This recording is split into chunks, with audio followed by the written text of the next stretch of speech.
이상용의 인생은 기쁨과 슬픔이 삶의 테피스트리에 얽힌 실처럼 얽혀있는 감정으로 가득 찬 여정입니다.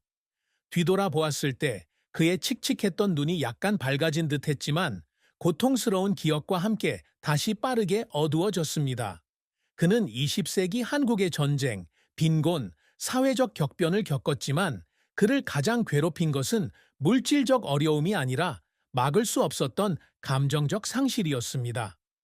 80세가 되어서야 그는 마침내 자신의 많은 우여곡절 속에서도 자신을 지켜준 아내 윤혜영에 대한 사랑이 자신의 삶의 유일한 빛이었음을 인정했지만 그녀를 더 소중히 여기지 못했다는 사실을 깨달았을 때 그의 슬픔은 컸다. 그 슬픔은 삶의 밑바탕에 흐르는 흐름처럼 윤혜영을 처음 만난 날부터 그녀 옆에 손을 잡고 앉아 추억으로 가득 찬 작은 방에 앉는 마지막 순간까지 그를 따라다녔다. 이상용 씨의 인생에서 가장 큰 슬픔을 꼽으라면 아마도 어머니의 죽음일 것입니다. 전쟁 후 한국전쟁의 가장 어려운 시기에 그를 키우기 위해 온 인생을 희생하신 분이죠. 그의 어머니는 몸이 가늘지만 힘이 세신 분이셨는데 어린 상용이가 배불리 먹고 학교에 다닐 수 있도록 서천의 밭과 마을 시장에서 쉴 새 없이 일하셨습니다. 1970년대 어느 추운 겨울날 그녀가 세상을 떠났을 때 이상용은 마치 자신의 영혼의 일부가 떠난 것 같은 느낌을 받았습니다. 그는 서울로 더 나은 삶을 찾아 떠날 때 현관에 서서 손을 흔들며 작별 인사를 하던 어머니의 모습을 항상 기억한다. 어머니는 실망시키지 않으려면 착하게 살아야 한다고 조언하셨다. 그 상실은 개인적인 고통일 뿐만 아니라 어머니의 생애 마지막 몇 년을 일과 개인적인 야망의 소용돌이에 휩쓸려 더 이상 함께할 수 없다는 것을 깨달았을 때 느낀 죄책감이기도 했습니다. 윤혜영과 이재련 아들과 함께 온전히 함께할 수 없었던 가족들의 시간을 생각하니 그 슬픔은 더욱 깊어졌다. 서울에서 안정된 삶을 살았지만 일 때문에 집을 비운 세월과 지친 눈과 먼 마음으로 집으로 돌아온 시간은 그에게 여전히 후회스러운 감정을 남겼다. 그는 한때 아내와 아이들과 함께 벽난로 옆에 앉아 서천에서 보낸 어린 시절에 대한 이야기를 들려주는 온전한 가족을 꾸리는 꿈을 꾸었지만 현실은 예상과 달랐습니다. 그는 창밖으로 떨어지는 빗소리를 들으며 자신이 사랑하는 사람들에게 자신이 실수로 가져온 외로움을 덜어주기 위해 무엇을 할 수 있었을까 하고 생각하며 혼자 거실에 앉아 있던 밤도 있었습니다. 80세의 나이에 윤혜영이 자신의 인생의 사랑이라고 인정했을 때 그의 가장 큰 슬픔은 상실감뿐만 아니라 그가 그녀에게 더 일찍 말하지 않고 시간을 흘렸다는 것을 깨닫는 것이었습니다. 이상용 작가의 작품은 빛나는 장과 구겨진 페이지가 섞인 긴 책으로 노력과 성공, 그리고 어둠 속에서 조용히 흘린 눈물에 대한 이야기입니다. 그는 서천의 가난한 농가에서 태어나 굳은 손을 안고 넓은 논 너머로 나가겠다는 꿈을 꾸며 자랐습니다. 그는 젊은 시절인 1960년대에 고향을 떠나 전쟁의 여파로 회복 중이던 서울로 이주하여 삶을 바꾸고자 했습니다. 그는 인내와 강한 의지로 작은 공장에서 일하기 시작했는데 그곳에서 기계 기술을 배웠고 점차 관리직으로 승진했습니다. 그의 첫 번째 성공은 1975년으로 당시 그는 서울의 자동차 제조회사에서 감독자로 승진했습니다. 가난한 농촌 출신인 그에게는 큰 진전이었습니다. 이상용 대표의 경력에서 가장 중요한 시기는 1980년대로 그는 서울교외에 자신의 자동차 수리점을 열기로 결심했습니다. 수년간 공장에서 일하며 쌓은 경험과 그의 아내이자 가족의 재정관리자인 윤혜영 씨의 조용한 지원으로 그의 작업장은 금세 작지만 안정적인 사업체로 성장했습니다. 그는 그 지역 자동차 정비사들 사이에서 잘 알려진 이름이 되었고 그의 꼼꼼함과 헌신으로 고객들에게 사랑받았습니다. 그의 경력의 정점은 아마도 1995년이었을 것입니다. 당시 그는 작업장을 더 큰 차고로 확장하여 20명 이상의 직원을 지휘하고 업계에서 탄탄한 명성을 얻었습니다. 이러한 성공은 그에게 자부심을 가져다 줄 뿐만 아니라 자신의 배경에 대한 빈곤과 사회적 편견을 극복하기 위해 쌓은 세월에 대한 증거이기도 합니다.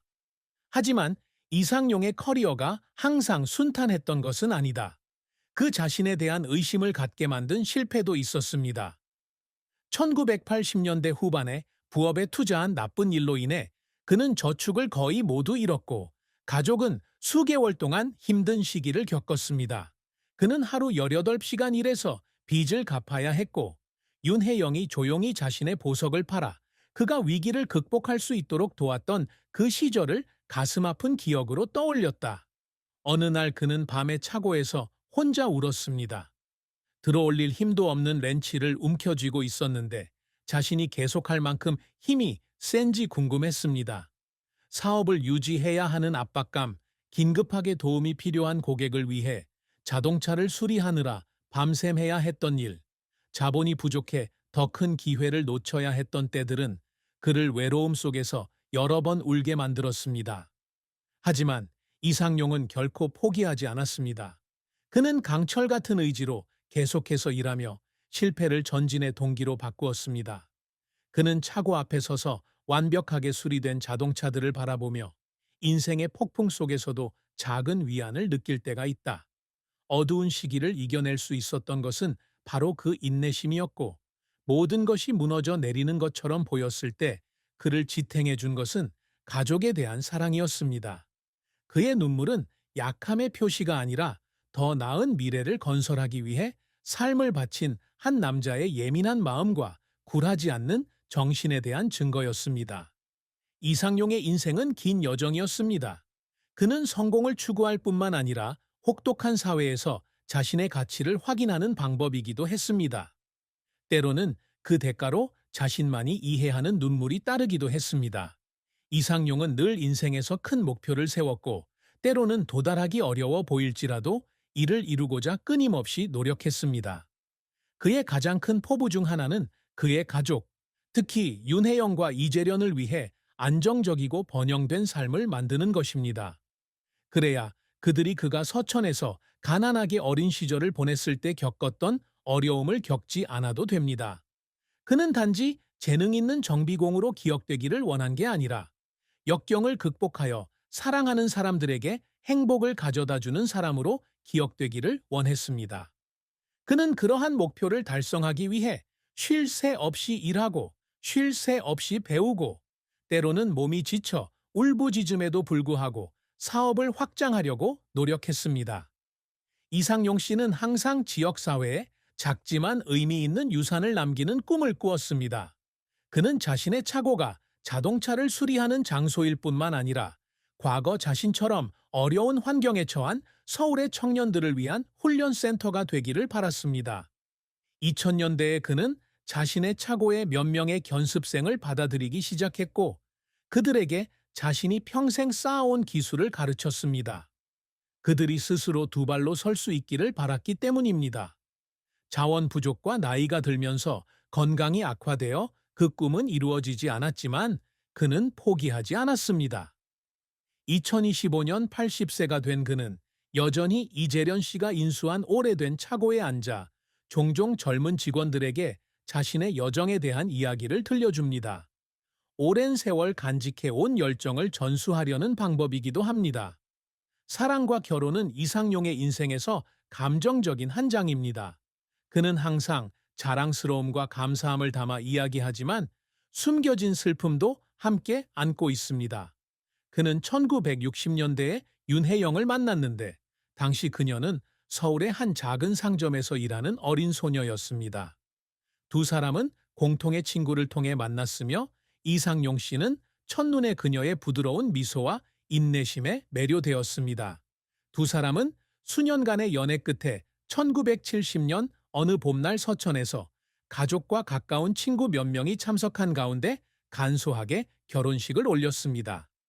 윤혜영은 그의 아내일 뿐만 아니라 가난한 자동차 정비공 시절부터 자신의 작은 사업을 일궈낼 때까지 가장 어려웠던 시절을 함께 해온 동반자이기도 합니다. 그들의 결혼은 사랑과 희생의 힘을 증명해 줍니다. 윤혜영은 이재련의 일을 도와주기 위해 교사의 꿈을 접고 차고에서 책을 펴내는 일을 주로 맡았고 손님을 상대하는데 바쁜 이재련을 돌보았다. 이들에게는 1975년에 태어난 이재련이라는 아들이 있는데 두 사람은 모두 이 아들을 자신의 삶의 빛으로 여겼습니다. 오랜 세월에 걸쳐 그들은 재정적으로 어려움을 겪던 날부터 추가 수입을 얻기 위해 집 밖에서 일해야 했던 때까지 함께 어려움을 극복해 왔습니다. 하지만 이처럼 행복한 결혼 생활 속에서도 이상용은 슬픔을 피할 수 없었다. 일 때문에 집을 비웠던 세월, 기름 묻은 손과 멀어진 마음으로 돌아온 그 시간들은 윤혜영에게 그녀가 받아야 할 시간을 주지 못하는 것 같은 기분을 들게 했다. 윤혜영은 아픈 이재련을 돌보는 것부터 추운 겨울에 작은 집을 따뜻하게 유지하는 것까지 가족 문제를 혼자서 해결해야 하는 힘든 시기를 겪습니다.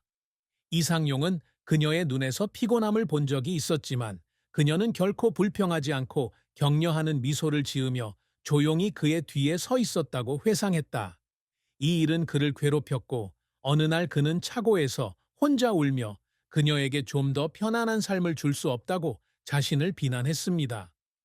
80세의 나이에 윤혜영이 자신의 인생의 사랑이라고 고백했을 때 사랑에 대한 가장 큰 슬픔은 그녀에게 더 일찍 그 말을 하지 못한 것, 그녀가 아직 건강하고 함께할 시간이 더 많았을 때 그녀를 충분히 소중히 여기지 못한 것이었습니다.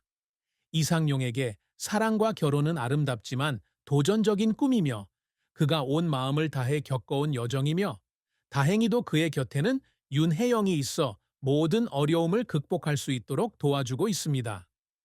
2025년에 80세가 되는 이상용 씨의 인생은 성공의 고음과 슬픔의 저음이 뒤섞인 감정의 교향곡입니다. 그의 가장 큰 슬픔, 즉 어머니의 상실과 가족의 침묵의 희생도 그가 80년 동안 지녔던 확고한 의지를 결코 가리지 못했습니다. 그의 경력은 재능과 끊임없는 노력의 증거이며 서천의 가난한 시절부터 서울의 안정,